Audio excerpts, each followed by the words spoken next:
Introducing National Streaming Sports, live and on-demand sports talk programming that you can access 24/7. For the premier sports talk experience, tap into our Roku channel. Start your mornings with Mac and Jack covering all the weekend sports action. Then pour a cup and enjoy all the sports you can drink on the Coffee and Sports podcast. At midday, talk sports from east to west on the Coast to Coast podcast. Followed at night by some hot girl talk with Prim and Proper Sports featuring Sonia Pearson. Talk boxing on the Gloved Fist. Yankee fans tune in for Start Spreading the News. And there's more on the College Sports Huddle and Sports Scope with Robert Butler. There are 20 podcasts in all and 70 weekly shows, giving us a 3.4-star viewer rating. To find us on Roku TV, search for National Streaming Sports on the Roku search bar. Click on the logo and you're in. National Streaming Sports, live and on-demand sports talk for America.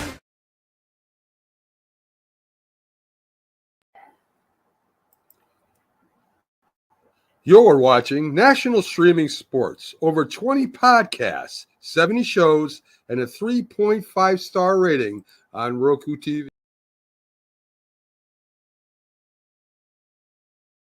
Introducing National Streaming Sports, live and on-demand sports talk programming that you can access 24/7. For the premier sports talk experience, tap into our Roku channel. Start your mornings with Mac and Jack covering all the weekend sports action. Then pour a cup and enjoy all the sports you can drink on the Coffee and Sports podcast. At midday, talk sports from east to west on the Coast to Coast podcast. Followed at night by some hot girl talk with Prim and Proper Sports featuring Sonia Pearson. Talk boxing on the Gloved Fist. Yankee fans tune in for Start Spreading the News. And there's more on the College Sports Huddle and Sports Scope with Robert Butler. There are 20 podcasts in all and 70 weekly shows, giving us a 3.4-star viewer rating. To find us on Roku TV, search for National Streaming Sports on the Roku search bar. Click on the logo and you're in. National Streaming Sports, live and on-demand sports talk for America. What's up, everybody? Happy Wednesday. I am back with you guys once again, Prim and Proper Sports. I'm your host, Sonia. And beside me tonight is my amazing co-host. You guys have seen him before from the One Ass Cheek, Three Toes podcast, 313 Den. None other than Nathan Castro. Nathan, how are you tonight? Good. Happy hump day. Happy hump day. First hump day of April, of spring, Yep. all that good stuff. I ran the commercial back to back because for some reason we have been having issues with connecting to the Roku channel. And so I ran it again to try to make sure that no one was, omitted from our audience. But we want to welcome everybody in from the Roku channel, from YouTube, from all the social media platforms. Make sure you download the Roku app so that you too can be in the know when we are live and when there is sports 24/7 without the cost of cable. And also hello to the Huddle Sports Network as well. All right, so this is my third show today, Nate. So I'm going to really rely on you to keep me upright tonight. I've been doing shows since 8 this morning. You got it. Let's go. Let's get it going. Got my little sugar jolt here. The last show we had, really good show, the National Professional Sports Mid Show.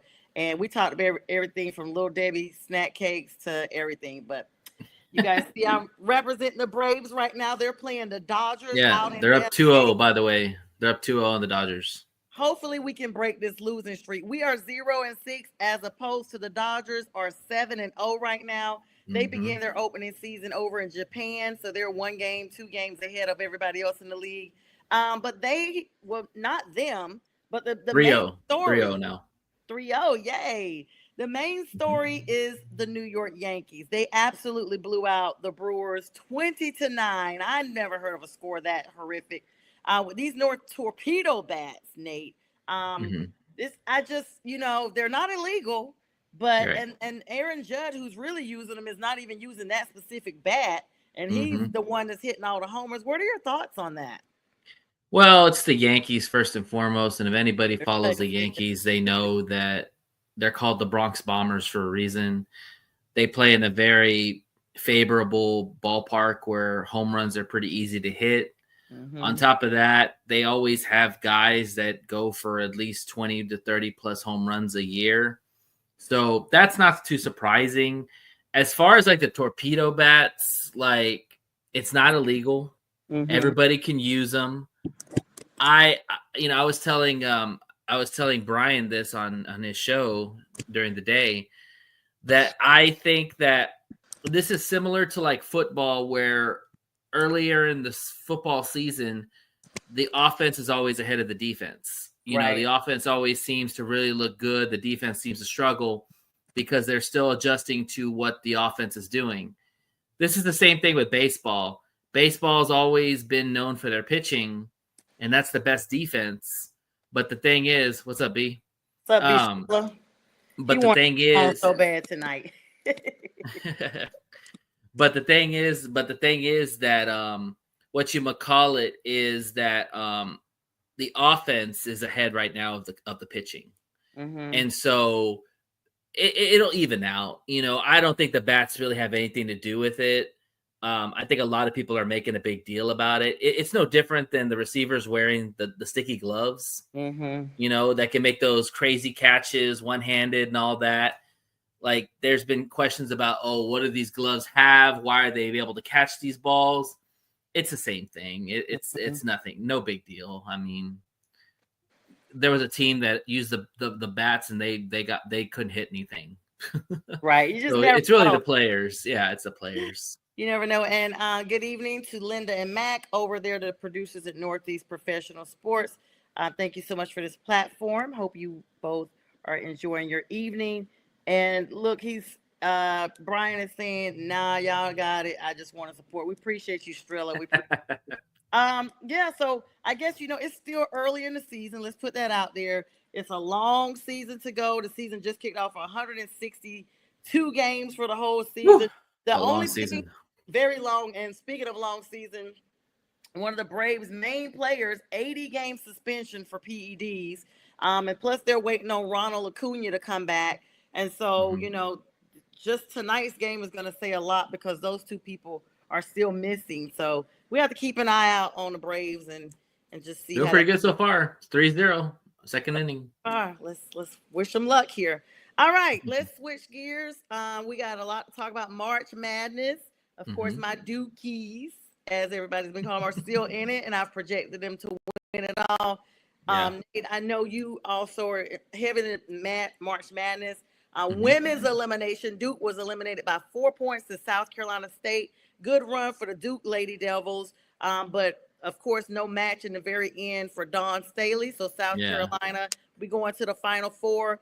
And Kim Malarkey and the LSU Tigers, they are at home.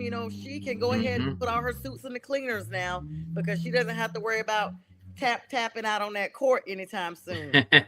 Yeah, she's a character. She definitely seems like somebody you really don't want to mess with,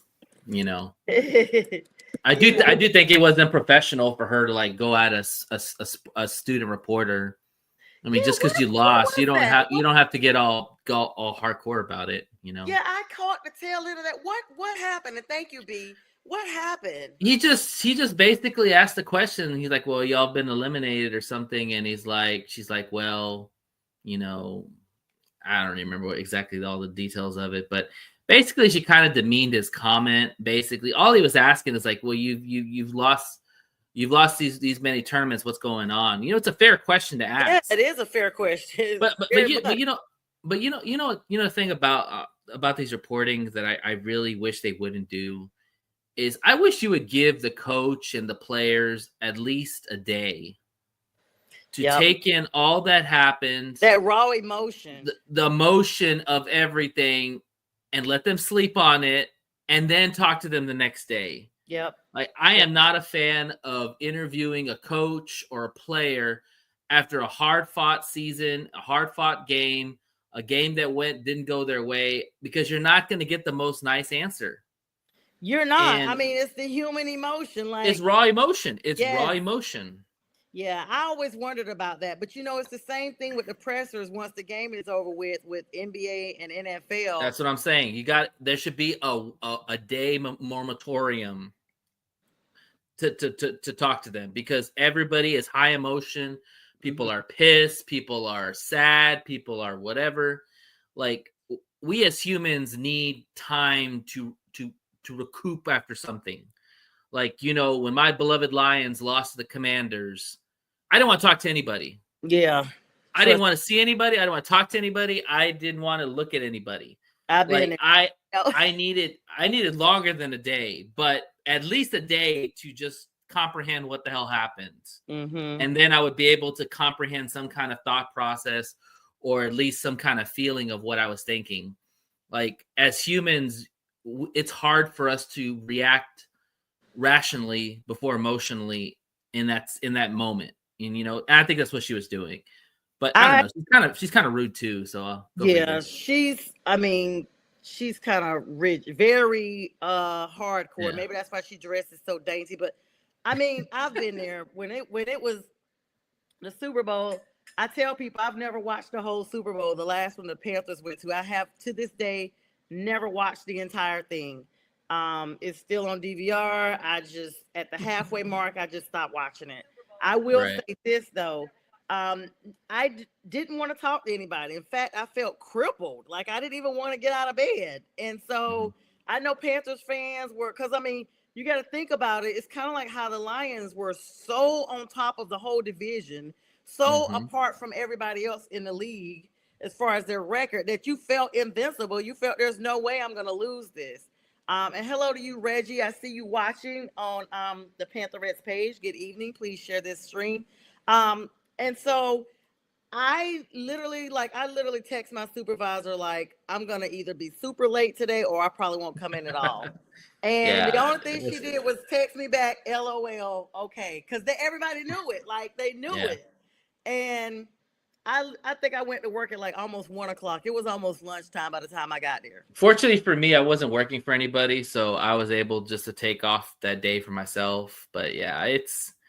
You know, when you're a true fan, it's a reflection period. Like, you know, especially for me, because, you know, being a diehard Lions fan since the day I was born, pretty much. Oh, yeah. I mean, to get that close two times, and to think that you had a Super Bowl twice, it's draining, you know, and you don't know what to think. You don't know where to go. You don't know how to feel. You're just kind of dead. You're just kind of dead inside. And I felt like somebody had died. Yeah. It was crazy. Yeah. I can imagine sad at the same time. And and you and me can sympathize with that as fans.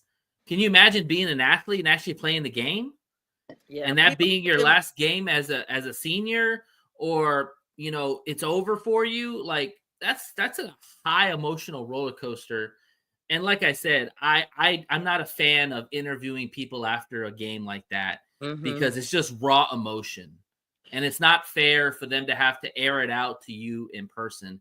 That's something they need to talk to their teammates about, their coaches, everybody in the locker room. And then the next day, after the dust is settled, you had a good night's sleep, hopefully, or whatever you did to get yourself going. And then you could talk to the media. That's just my opinion. I've never been a fan of it. It's actually really, it makes sense. It's kind of like showing an ounce of compassion for your fellow man. And I think sometimes, especially in this day and age, we are so ready to get the first take on social media. We want to be the first one to get that bite, that sound bite, the pure reaction, so that we could say, hey, we got it for the clicks and likes before everybody else got it. Yep. That we forget that this is still a human, that is still very much either on top of the world. So even if they win, they should get a day to let it soak in. They're either on top of the world and they're celebrating with their team and then their family, or they are at the bottom of the map because they are feeling so defeated. And so, you know, I just feel like this is one of those situations. You know, Cam Newton got criticized for walking out on a press conference, but let me tell you, in that instance, I mean, I have been known to kind of ride with Cam, but on this instance, I really did it. They set his room up with only a curtain separating him and Peyton Manning after the Super Bowl. And he could hear Peyton talking. They literally were interviewing both of them at the same time. And he was talking, and then he just kept hearing him. He was just like pointing, like, really? I couldn't even get It's more. funny. It's funny you say that too, because when the Lions lost in their own home, they were interviewing him after the game, and you could literally hear while Coach Campbell is literally crying or emotional as hell. You hear the commanders in the other side of the locker room Oh, banging and wow. screaming, and I'm telling you right now, it's personal when we play Yeah. them this year. Yeah. They're not going to forget that. They're going to remember that when they were laughing and screaming and hollering in our own locker room while we were over there just in dismay. It's personal. I could not believe. You don't forget that stuff. Yes, I could not believe. I was like, Washington may as well let y'all win that game just for them to go to the Super Bowl like that. Because I really think you guys could legit have beaten the Eagles. But it wouldn't have even come down to the Eagles. It would have been, well, yeah, in the NFC. Well, yeah, if we'd have beat the Eagles, we'd have played the Chiefs. Yeah. Mm-hmm. Yeah, but I really think you guys could have beaten the Eagles and gone to the Super Bowl. I think it would have been a great match. I mean, to say that, we didn't have a chance in hell, like some people said, I disagree with that. We were in our own house. We had all the momentum. We were one game away from the Super Bowl. You never know. That's why you play the game. You just never know. I never know. And I mean, I want to ask you about something too, as a Lions fan, because there's been a lot of chatter about Cam Newton and the Panthers. Of course, he's talking about now he should have gotten this 30-foot statue outside Bank of America, that he went to a locker room full of losers. And I am so upset that he's saying that. He went to a locker room full of losers and revitalized the team. Whether or not you did that or not, why would you say that? But then now they're talking about bringing him back as not an offensive starter, but kind of like in a slash role, kind of like Cordell Stewart was back in the day. So he could be a slash weapon for Bryce. We see it with Taysom Hill with the Saints. He's kind of like in that slash position where he's quarterback, but he's also a whole bunch of other stuff. They're talking about bringing Cam Newton back. How old is Cam Newton? Cam is so he's born in 87, whatever the math is on that. So I'm 86, so I'm 38. So he's like probably 37. Yeah. Mm-hmm. Can he even play? I thought he was retired. He's still been working. No, he never retired. He's still been working out, and every year he, wants to come back to a team. But the Panthers gave him a chance to come back to the team. He came back before, and the big I'm back. When we played the Cardinals. Yeah. I don't know. I think it's interesting that you talk shade amongst the team you played for, the team that drafted you, that took a shot at you, that you won with. Listen, I understand situations don't always go according to plan, but your parents probably told you this. My parents told me this: never burn bridges. Yeah. Because I mean, it could come full circle for you at some point. They want to put you in the Ring of Hall of Fame, but if you're talking smack about your team, probably not going to happen. And they're sure as hell not going to bring him back to play football. Yeah. I think Cam. I like Cam Newton. I think he's a talent. I think he's a special player, but his mouth gets ahead of his talent sometimes. Like some of the stuff he says or some of his antics he has just rubs people the wrong way. Mm-hmm. And the thing is that if you're trying to get into a football career, like after football, like broadcasting or anything like that, you got to clean that stuff up, bro. I mean, he's on First Take now with Stephen A. Yeah, I've seen him on First Take a couple of times. Mm-hmm. Yeah. But if he's trying to get like to a bigger, like a Tom Brady type of role where he gets paid a lot of money, which I would imagine any player who's not playing football anymore wants to get like in the Tom Brady role where you're calling games and getting $300 million a year. Like he's got to understand he can't say what he feels every time. Yeah. I mean, Robert Griffin's a perfect example. I love RG3. Yeah, he's very balanced. With what but he's also very honest, and he's also very graphic in way he talks at times. Mm-hmm. And ESPN kicked him off because of that. Mm-hmm. Because you got to know that Disney is very family oriented. Mm-hmm. And you can't be controversial, and you can't be saying stuff that's a little bit too controversial in some areas, because that's the Disney brand. That's not what they're about. You know what I'm saying? Yeah, So, somebody said he was born May 11, 89. My bad. Yeah, you're right, Robbie. Thank you so okay, much then. for that. 89. I know the May 11th part, but I don't know why I'm saying Yeah, 87. I thought he was retired. That's beyond me. I thought he was retired, but I guess not. So I what's mean, it's time. he's It's time to hang it up. 34, Yeah. 34, 35. I mean, I'd hang it up, man. I'd hang it up. Do a 1 year endear yourself with the Panthers, do a 1 day contract, retire as a Panther, and then let the process start of them putting you in the Hall of Fame as far as their team, and then see where things go. He's had a pretty good career. Yeah, he's had a great career. I need to see why I can't see comments all of a sudden. Let me go back out here because I saw this comment on Facebook, but I don't see it on my stream. There it is. I guess I had to refresh it. Sorry about that, Robbie. Thank you for joining us. And he said the Lions defense went to after Yeah. touch, and he said he's 35 now. Thank you, Robbie. I appreciate that. The rub. Yeah. So I mean that's very like crucial. And speaking of, this is going to segue into the ongoing talk with Aaron Rodgers. So everybody knows he's BFFs with Pat McAfee, and according to a source that is supposedly knows people that knows people that knows people, he is going to sign with the Steelers. They've already worked this deal out, but they're not going to announce it until April 9th when they have this big event or whatever that Pat McAfee had.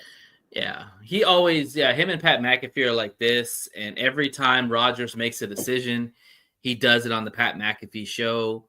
So this is all about making Pat McAfee famous. He had the LeBron conversation a couple of weeks ago.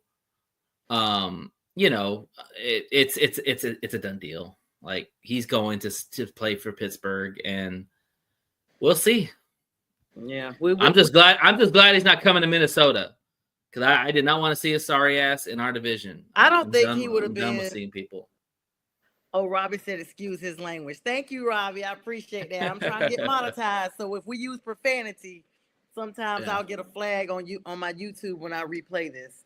Thank you, Robbie. No worries about that. But yeah, so it's just like, this is just the day we live in. And speaking of the day we live in, NFL's got some new rules. No more moving the chains. They're going to use everything, I guess. Yeah, no more chain gangs. Yep, chain gang is gone. AI related. They're going to let a computer tell you whether or not you got a first down. The offside kick now is going to be moved to the 35-yard line instead of the 20. They're going to change the overtime regulation, time management to match the regular period throughout a game. And Goodell is tabling the tush push until May, whether or not they make it illegal. And he is still trying to mind over the 18 games with a 2-week preseason start. He said he's mulling it over to look at players' health and safety to decide. But that could happen really quick, though, Nate. Yeah, he's pushing it. I'll be honest with you. I think the season's long enough. As much as I love football, like, playing those extra games aren't necessarily that important. Like, get the playoffs going, get them. If you want to give maybe everybody extra rest, I think that's beneficial, but 17 games enough for me. Like, that's a long season, and I can imagine the players kind of feel the same way. Like, that's good.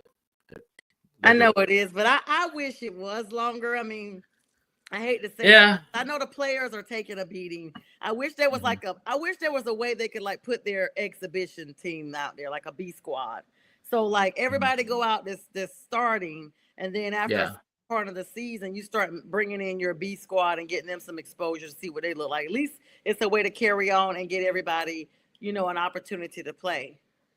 Yeah, I think like if you're one of the top teams like the Lions were last year, or a bottom team, you probably want the season over with because the top teams want to get to the playoffs, and the bottom teams want to just get the season over with. It's the middle teams that, kind of like your Panthers that were like really getting good at the end. Like, you want to carry that, you want to have a little more games to carry that momentum into the offseason, so it goes both ways. I don't know. It's a gift and a curse. It's a gift and a curse to the fans. It's whatever. And hello, Lamar. And Robbie says maybe Aaron Rodgers' deal is a late April Fool's joke, and he really No, will he's sign going with to the he's going to the Steelers, buddy. Pat McAfee's not doing a whole show just for Aaron Rodgers to say I'm going somewhere else or I'm retiring. I highly doubt that. That'll be rough. I don't know. I know I'm sick of it, and I'm sick of hearing about. I'm over it. We don't need to talk about it anymore. The hell with him. The drafts. But you know it's going to keep coming up. The draft. I hear it on talk radio all the time, Sonia. I hear it every day. It's like, God, just sign with somebody, please. Let's just stop talking about this dude. Yes, but not only that, I'm tired of the draft talk with Shedeur Sanders. I'm tired of all that that goes along with that. And Cam Ward, of course, has been talked about a little bit, but not like Shedeur. It's like Shedeur has just taken over this entire draft. And so I want to talk about some players that are in the top part of the second round, perhaps, or that are predicted to go in the second round, maybe in the top 5 slots, that they could very easily be moved to the first round. So what are your thoughts on that? There's a few names. Of course, this is not a quarterback saturated draft off the rip, but what are some of the names you've heard? So surprisingly, quarterbacks are the big one in the second round. You've got Quentin Ewers out of Texas, Jalen Milroe out of Alabama, Kyle McCord out of Syracuse, Taylor Shuck out of where does Shuck play? Man, is it not Oklahoma? No. I forgot. I'd have to look it up. But anyways, Taylor Shuck, he played. So those are some names of quarterbacks that I think that if Dart, Shedeur, and Cam are gone, and you still have teams that are hungry for a quarterback and didn't want to take one early, like at Cleveland, let's say Cleveland goes Abdul Carter, then they're probably going to be in the market for one of those quarterbacks in the second round. Or Pittsburgh, if they decide to go defense or go some other position, maybe a tackle for Rodgers or whatever, to protect the old man, then they might go quarterback in the second round. Vegas, same way. I think Vegas will be in the market for a quarterback to develop after Geno. So I definitely think, Sonia, like the first 2 rounds, most of the quarterbacks will be gone. And the thing is, and I think I told you this off the air, that Todd McShay, a very renowned draft analyst that, like I said, I follow a lot of what he says because this guy lives and breathes college football and studies. Yeah, you're right, Robbie. You don't need tackle. And follows all these draft people. They watch tape and tape. Oh, that's their job, is to watch tape, literally watch all tape. Anyways, he said Cam and the other quarterbacks is a huge gap. There's Cam and then there's everybody else. But where Shedeur and all these other quarterbacks, it's about the same. So, wow, yeah. And the thing is that I believe it, because when you see Shedeur and his stature and his stats, and you compare him to a Kyle McCord, a Quentin Ewers, maybe not a Jalen Milroe, because Jalen Milroe is not very much of a thrower. I still can't believe he's in the second round. I thought Milroe would be at maybe the halfway point of the first round, not the second. Well, early second could be like around the first. I mean, when you talk about the 20s to the second round, it's pretty much the second round or late first. It's all in that category. But what I'm saying is, like, all the skills of these quarterbacks are very similar and on the lines of Shedeur Sanders. So the thing is that, like Robbie said, you could definitely drop. So the thing is that if you're a team and you're not in love with Shedeur Sanders, then you take the player you want and then see where he goes, how far he falls. And then if you're a team like the Browns, you're a team like the Steelers, and he's still falling, maybe you trade up to go get him, because at the end of the day, that's a steal. Right. Shedeur's got skill. I think he could be a decent quarterback. But the thing is that, is he worthy of a top 5 pick? Probably not. I don't. And that's what we're hearing right now. Yeah, and Shuck is from Louisville. He's a Louisville. Thank you. Okay. Yeah. And he played at Oregon too. So he was a transfer portal guy too. Yep. He was from the Ducks. That's what I was getting ready to say next. Yeah. So he's definitely well known. And like you said, those top, like, it is right. It's true. I never thought about it. Once you hit past that 20 mark, Mhm. you are basically already in the second It's round. a dead zone. It's a Mhm. dead zone. This draft is probably, I would say, top 15 heavy.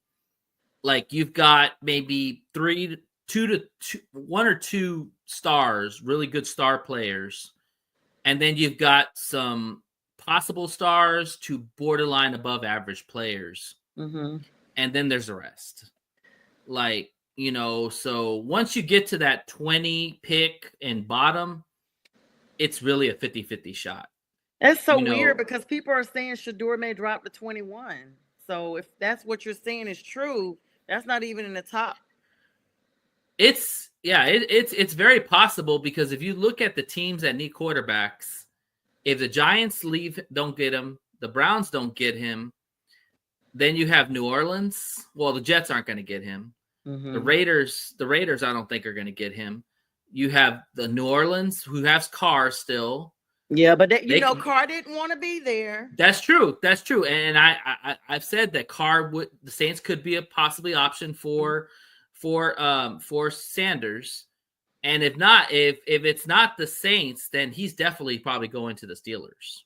That is crazy. So Because why not the Raiders, considering that Tom Brady is part owner and he's friends with, it's kind of that like, is that's a good point. That's a good point. And I brought this question to B in this show today. If you're the Raiders, and let's say Ashton Genty and Mhm. Shador Sanders are there at number 8, I think it's their pick. What do New you Orleans, do? the Panthers are number 8. Okay, I don't know what number the Raiders are, 7 or 6. Yeah, the Raiders are 7, I believe. Okay. So if you're the Raiders at 7 and Ashton Genty and Shador Sanders are both there at 8, I'm sorry, 7, what Mhm. do? The smart thing would probably be to take Ashton Genty because of the skill and star power this guy has to offer. But you have an old Geno who's 34 years old. You don't know how many more good years he's got. And you know what? I totally forgot that, yes, you're right. Tom Brady has worked with Shador Sanders. He likes Shador Sanders. And I guarantee you he would probably push for Shador Sanders for that franchise. Yeah, he's mentoring him. Raiders are number 6. Okay, number 6. Exactly. So that's a quandary to think about because the Raiders could be a dark horse for Shador if they don't go Genty, but I think they are going to go Genty. Yeah, because they need a running back. So who do you think the Titans will pull? They're the number 1 on the clock. They're number 1. So I think the Titans are going to go Cam Ward because now they have Mayo, aka Will Levis, on the team. I think they probably work a deal where Will Levis gets traded to maybe one of these teams that need a quarterback. Oh, wow. And somebody that could develop Will Levis, because it makes no sense to draft Cam Ward and have Will Levis on your team. Right, that's true. Like because remember when Caleb got, everybody knew the Bears were taking Caleb, but they had to get rid of Fields. They got rid of Fields, right? They traded to the Steelers at the last minute. Nobody saw that. They literally right. Last year this time we were all holding our breaths the same way. It was crazy. Right. Exactly. If Mayo is on this team before the draft, that tells me they might not take Cam Ward, or they're trading down to get assets to make the team better. But if Will Levis gets traded probably before the draft, then it's going to be Cam Ward. Wow.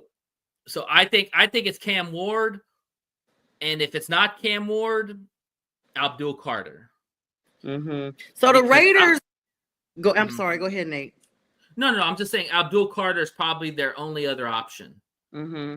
Because they could use a defensive stalwart. They haven't had a good defensive end since Javon Curse, and that's been a minute. Oh my goodness, that has been a minute for real. Yeah, I forgot. They got Jeffrey Simmons inside, but they need an edge rusher, and like I said, they haven't had one since Javon Curse. That's funny you say that because the Panthers are predicted to take an edge as well. It's a lot of teams out there that are looking for some edge rushers. I mean, we're one of them. Brian Burns. And this is what happens. Pittsburgh put themselves in a situation that they have to get Aaron Rodgers. because of how they've traded around. And then you got teams that have gotten rid of like their edge rushers, like the Panthers did by sending Brian Burns to New York. And so now we have to build around Bryce. But the more puzzling question, Nate, is the Cleveland Browns, who have promised Deshaun Watson, I believe, through 2027, guaranteed money. And he's injured all the time.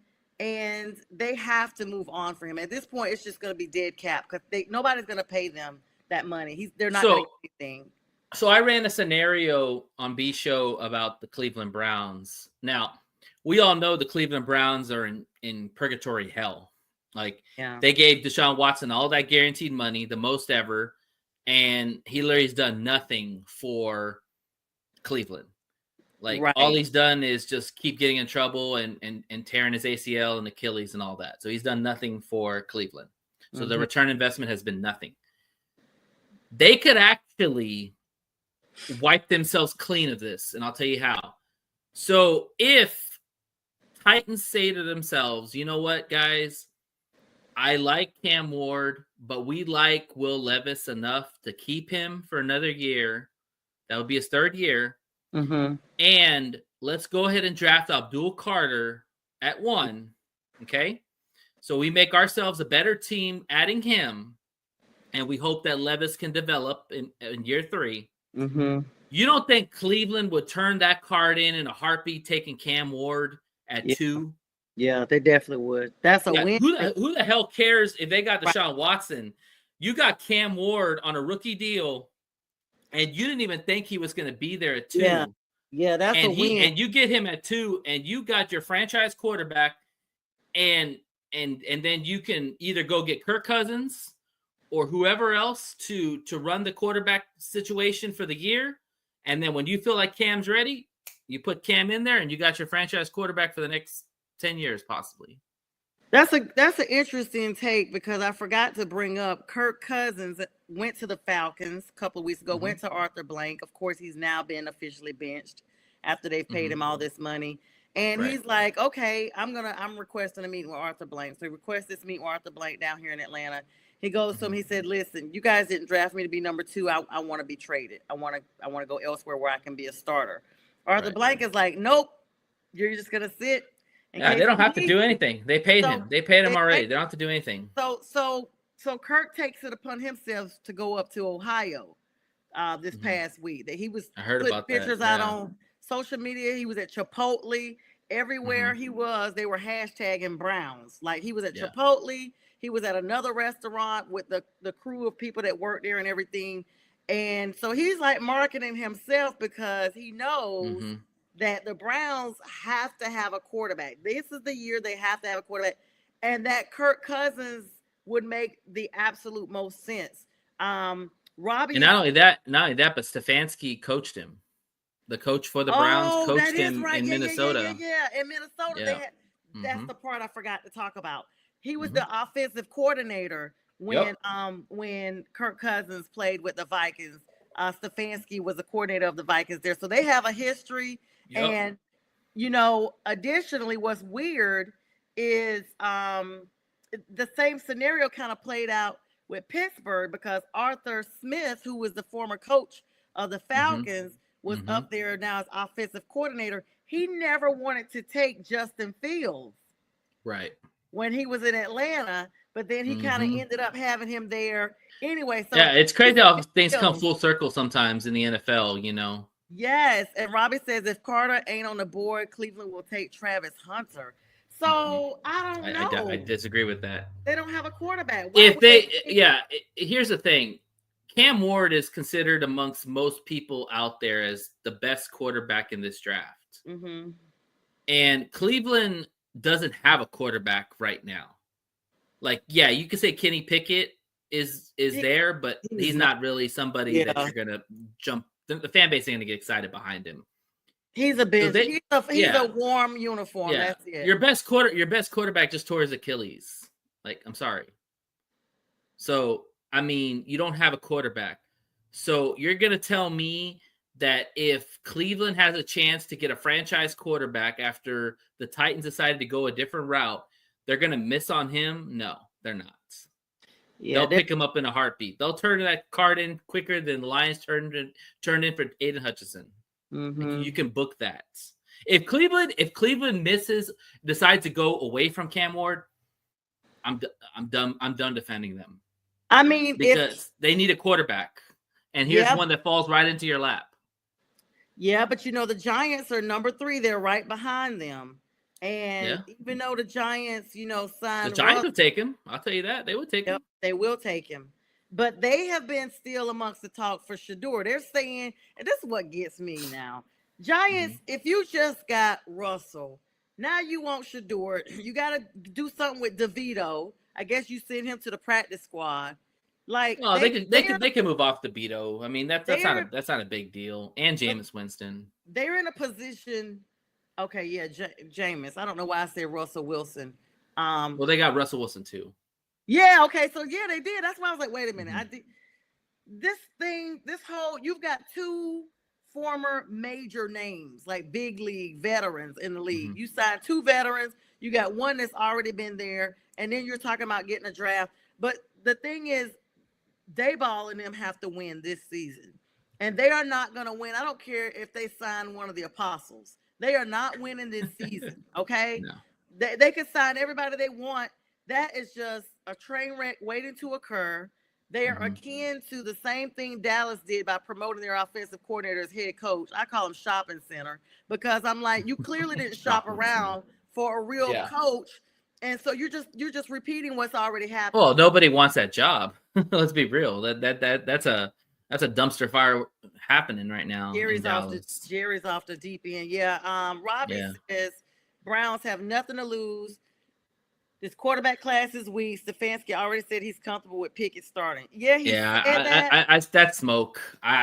If you tell me that you're okay with Kenny Pickett being your starter and you're gonna whiff on a quarterback like Cam Ward, dude, you're not gonna be a coach very long. I'm just like, come on, work with me. Now the Lions are picking all the way at 28. I don't even know who. Are you guys going to try to trade up to get anybody, or? I mean, it's on the table. Here's the thing with the Lions, and I've kind of said this about the Lions. I think as Lions fans, there's 2 types of Lions fans, Sonia. There's the Lions fans that don't understand the history of this fan base and how bad it's been. And then there's the other side that understands the heartache that this fan base has been. And we clash a lot, because I know I've clashed a lot with these kind of fans. Yeah, you always tell me before I come on your show. These younger fans, they probably see the more success than we saw as the older Lion fans, So I say that because these younger fans are impatient. They want the farm. They want Brad to sell the farm, our GM. They want instant gratification. They want a Super Bowl right here, right now. And the problem is that we've had 2 shots to try to get to the Super Bowl. It hasn't happened. Okay. Do I still think we have shots? Yes, we do. Is it going to probably happen this year? Probably not. I thought last year was our best shot, and I'll go on record and saying that. Last year, everything went right for us except for the injuries. Last year was our best shot to get to Super Bowl, and it didn't happen. I feel bad every time I hear you say that, because I'm like, but it's the truth. Yeah. But we dug deep, but we'll dig deep, and they still have shots. So what I say is that when you look at the Lions' last 2 years of drafting, this team is pretty damn complete. Okay. We don't have a lot of needs. So when you don't have a lot of needs on your team, okay, and you have all your starters pretty much locked in their positions, you don't need to draft starters over starters. You know what I'm saying? That makes no sense. Yeah, because you got the guys that you believe in and that you are going to rock with those dudes. And they've shown that. They've extended the players they believe in. So that being said, the Lions are no longer in a talent acquisition phase. They don't need to acquire talent to be better necessarily. They need to acquire depth. They need to require guys that could possibly be a starter, but they don't have to be starters. You know what I'm saying? And so you look at the teams that do this very well. Philadelphia, they draft and develop a lot of their players. Brad Holmes does the same thing. He drafts and develops a lot of his players. That's what the Lions are doing. We're drafting and developing our players to be starters, maybe, or not. Maybe just to be a good role player, maybe to be a good backup, because you need that in the NFL. You need backups. You need guys that can step up into other roles. And so that being said, for the Lions really just need to draft depth. Like, they only have two needs, really, in my mind. They could use a guard, but you can get a guard in the 3rd or 4th round, so that's no big deal. And they need an end. You can get the end in the 1st round. But outside of that, you're going to probably draft a lot of players that they're not going to see a lot of playing time. And it's going to piss off the Lion fan base, the younger fan base, because they're going to be like, oh, it's a wasted draft pick. What is Brad doing? You got to understand how teams are created. Like, if Philadelphia is the poster child of how to develop a roster, the Lions are following suit just like the Philadelphia Eagles are. Because if you look at the Philadelphia Eagles roster, it's all homegrown talent. And they have their backups that are now going to step into starting roles because they got rid of a lot of the players that they couldn't afford. That's the same thing the Lions are going to have happen with the Lions. Once the Lions start extending a lot of these players like Aiden, Kirby, Brian Branch, Laporta, J-Mo, Gibbs, I keep going. They got a lot of players that they're going to have to pay money to. All at the same time.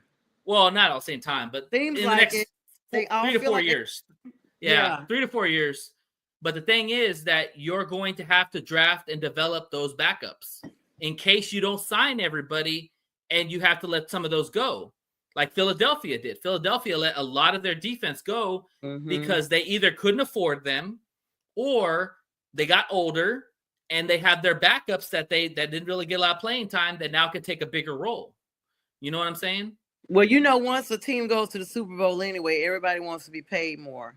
So you expect that, especially once they win. It's like, okay, even with the coordinators, sometimes your coordinators want to go because this is their best shot to get a head coaching job now that they're on the main stage. What I didn't understand, and we don't really talk about Denver too much, but looks like today Denver signed Sam Ehlinger, who was originally drafted in 21 by the Colts. He was a Colts. He was a Colts. Yeah, he was a Colts quarterback. He's a 0-3 starter, but had 573 yards, 3 touchdowns, and 3 interceptions. So half and half. But Denver, they really lucked up with Bo Nix last year.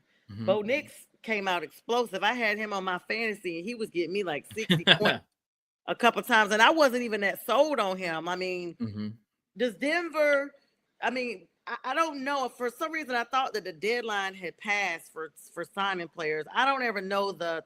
No, free agency is still going. It's just the later waves. Like all the big name and signings are pretty much all done. This is now the smaller waves, and probably you won't see a bunch of signings probably till after the draft because they want to see what the teams are going to fill in the draft, and then after the draft, what the needs they still have, and then you'll see a lot of these other players probably sign contracts after the draft because they know that there could be more demand for them going forward. Well, they said Brandon Ayuk's contract is fully guaranteed through 2026 as of today also. So wow, that's crazy. Lot of moving around, moving parts. And it's kind of like this happened, I guess, this afternoon. It was on NFL.com. And so you'll just be like you said, I always thought, okay, the deadline is the deadline. But like you're saying, there's always moves, in the league across the board. It's kind of weird how it goes. Like you would think draft would be before free agency because you could fill a lot of needs in the draft and then you fill the rest of the needs in free agency. But people like to go free agency first and draft first, or draft second. It really doesn't matter. But yeah, it's still going to be going on. I think you'll probably see more signings after the draft. Yeah, and speaking of Denver, we're going to pivot our last few minutes to the NBA. Shout out to Nikola Jokic, 61 points, triple-double in a double overtime. Unfortunately lost by 1 point to the Wolves. That was a tough loss. It's not his first time putting up these big numbers, but he's now the top scoring player of the season. No one's put up 61 points this entire season. The West is literally looking like the best, Nate. I mean, you got It is the best. Yeah. I mean, all these trades, and this is not even including the Warriors who acquired Jimmy Butler out there with Steph Curry and of course Draymond Green. This is, Denver and OKC. What are your thoughts on all of that? Is the West really the best, or do you still think? No, the West is the best. I mean, the East has the Celtics and Cleveland. Those are the only two teams that I absolutely trust. That if you put them in the West, they probably would be like in the top 4. The 76ers were good, but Embiid keeps going down with injuries. Yeah, they've had a lot. They've had a lot of injuries. A lot. A lot. So, but as far as the West, the gauntlet. I mean, you look at some of the matchups right now. The Lakers and Warriors possibly in the first round. Oklahoma City, and if the Suns can get in, the Oklahoma City and the Suns. KD playing against his old team. Yeah, that's going the Rockets and I guess who else is I don't know all the rankings. Dallas.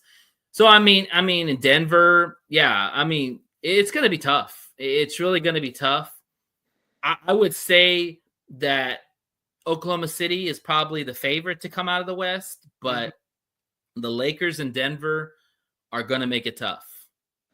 And the way it's looking right now, if the Lakers stay where they are, the Warriors stay where they are, you're looking at LeBron versus Steph in the first round.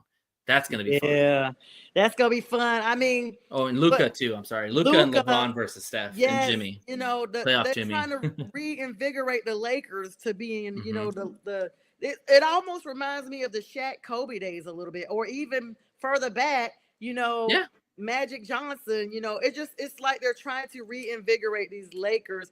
And they've actually put out there that LeBron is the type of player that could have played in any of these eras and been successful. And we know because he's been out 20 plus years. So he's been. Yeah, I mean, the physicality, LeBron probably could have played back in the day. But you got to think about the players back in the day. They didn't have hand check fouls. Yep. You could foul them hard and it would just be a play on. I don't know if LeBron could stand that because LeBron, he flinches at the smallest things of contact. Exactly. He sails. Yeah. Yeah. Like if Bill Laimbeer, went at you and bumped you off your feet, that would be a play on.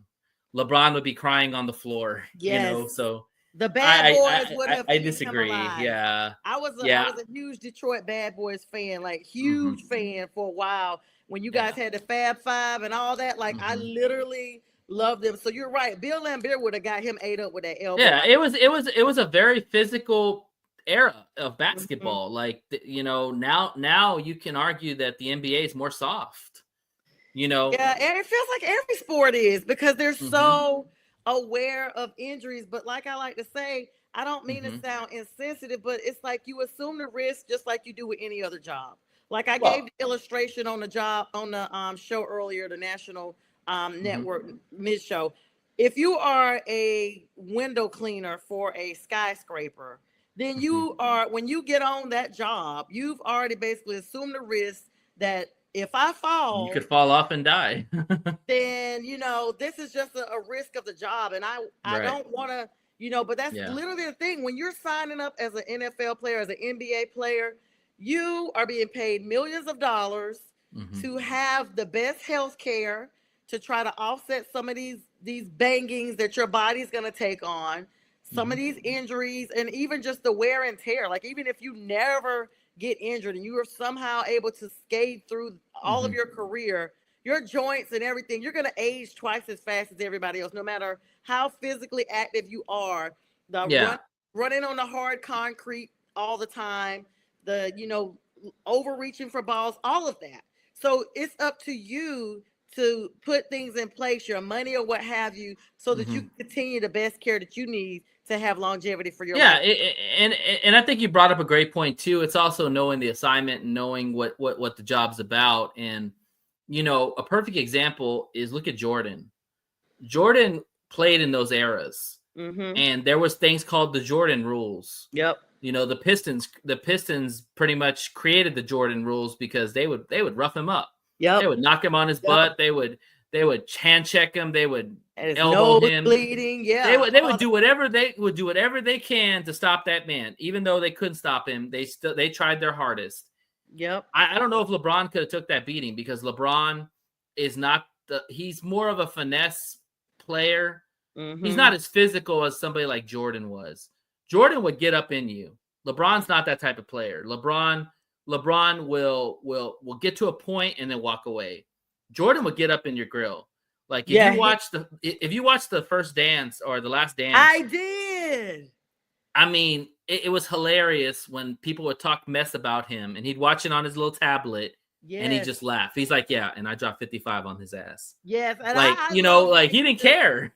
He didn't care. Yeah, SNL did a good skit where they had him playing betting on quarters and stuff, like heads and all that. They had like a little skit based. Oh, I didn't see that. I'll check that out. It is hilarious. I gotta find it and I'll send it to you. By the way, real quick score check. Braves are up over the Dodgers 5-3. It's the end of the fourth. Hopefully the Braves can turn it around. Dodgers, of course, are 7-0. Braves are 0-6. Something's got to give. They are at the end of the fourth inning. They're getting ready to start the top of the fifth. So hopefully they can get it done right now. Just hanging on in there. Just had to give Braves fans that little score check.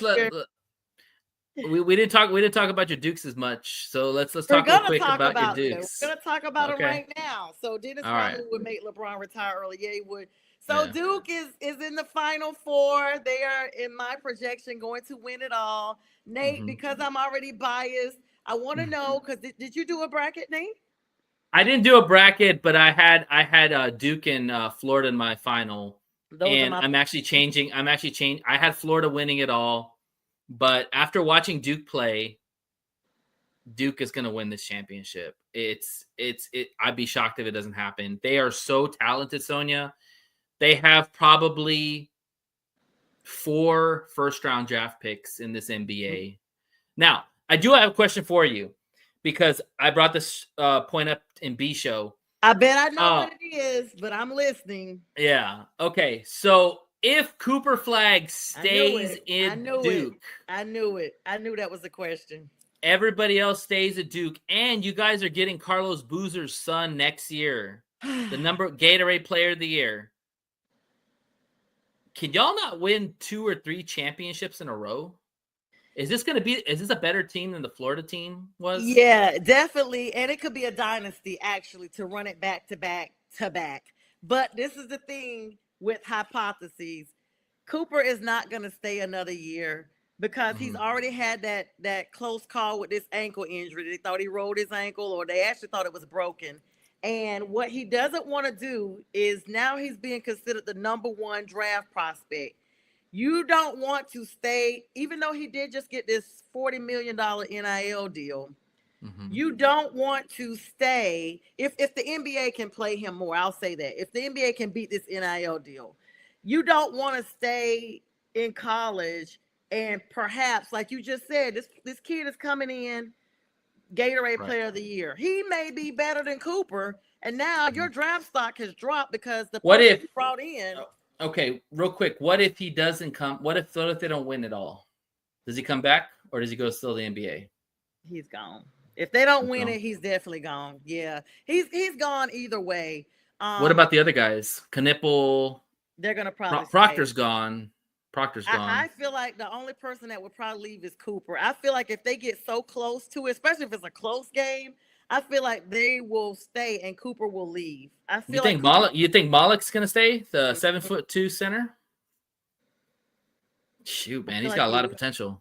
NBA likes those kind of big guys. I mean, he made, and maybe I could say half and half on him, but you know, it's one of those things we got to keep an eye on. Of course, that game is going to be coming up on Saturday.